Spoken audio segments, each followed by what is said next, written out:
वाह, अब यो झाँक्रीलाई मेरो बुढी भन्ने ठाउँमा हाम्रो बुढी भनेरै दबा। हाम्रो बुढीलाई हामीले जेसुकै गरौँ त हाम्रो बुढी रे को हाम्रो बुढी मेरो बुढीलाई बल्ल थाहा पाएकी झाँक्रीले मेरो बुढीमा त हामी सबैको हक छ भन्ने।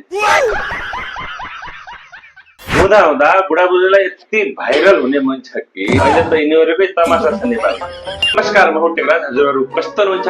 सधैँ हुनुहुन्छ होला। आज चाहिँ एउटा नयाँ अर्को भिडियो लिएर आएको छु। प्रकाश झाँक्रीको बुढाबुढी चाहिँ अब नेपालमा चलेकै यस्तैहरू छ। भिडियो पुरा हेरेर साथ सपोर्ट भन्ने जरुर गरिदिनु होला। भिडियो एकदमै रमाइलो छ। Most welcome. I love you justly only for you. Only for you. फेरि बुढाले हाम्रो बुढी के भनेका थिए त्यहाँ तल कमेन्ट हेर्नुस् त। कमेन्ट त हेरिन सक्नुहुन्छ। नेपालीहरू पनि कहाँ कम। हाम्रो बुढी भनेपछि हाम्रो पनि हक लाग्ने भयो।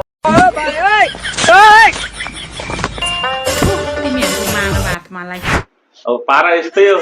बुढाले ढ्याङ्ग्रो बजाइकन भाइरल हुन खोजेपछि अहिले बुढीलाई पनि सार्वजनिक। अब त हाम्रो बुढी रे। आध गेडा चामल फुकाएर खान्छु त्यसले मजा खानु पर्यो।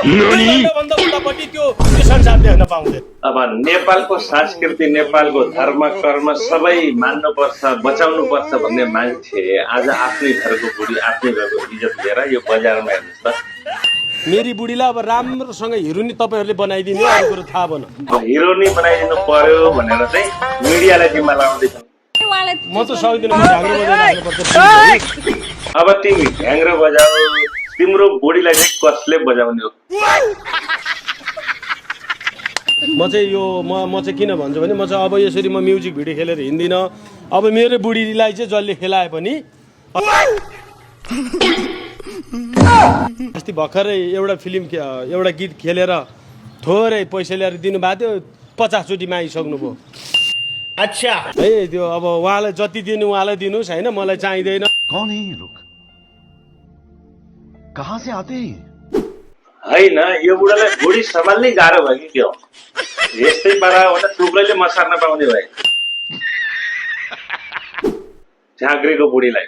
तिमी अर्कैसँग पहिला गइदियो बुढी बरु नभए होइन। अनि के मिनट डा गरे त? रुको जरा, सबर करो। को लाने भनेर सक्नुहुन्छ? अनि किन अर्काको बुढी मसँग बिहे गरेर आएपछि किन डाड गर्नु त? पहिले जाऊ भन्ने हुँदैन। अनि किन अनि त्यसरी मान्छेको बुढीलाई चाहिँ बस हवा निकल गई। 2 महिना अगाडिसम्म चाहिँ यिनीहरू चाहिँ त्यो मिडियाहरू जबरजस्ती घरमा घुसेरै तमासा गरेको थिए। देखा आपने लापरवाही का नतीजा है। अहिले त हिरो हिरोइन बन्न लागिसकेका छन् यिनीहरू। अब मेरो बुढीलाई चाहिँ जसले खेलाए पनि अस्ति भर्खरै एउटा गीत खेलेर थोरै पैसा ल्याएर दिनुभएको थियो। के हो? फेमस भएछन्। अब त मिडियाको जिम्मा लगाउन थाले।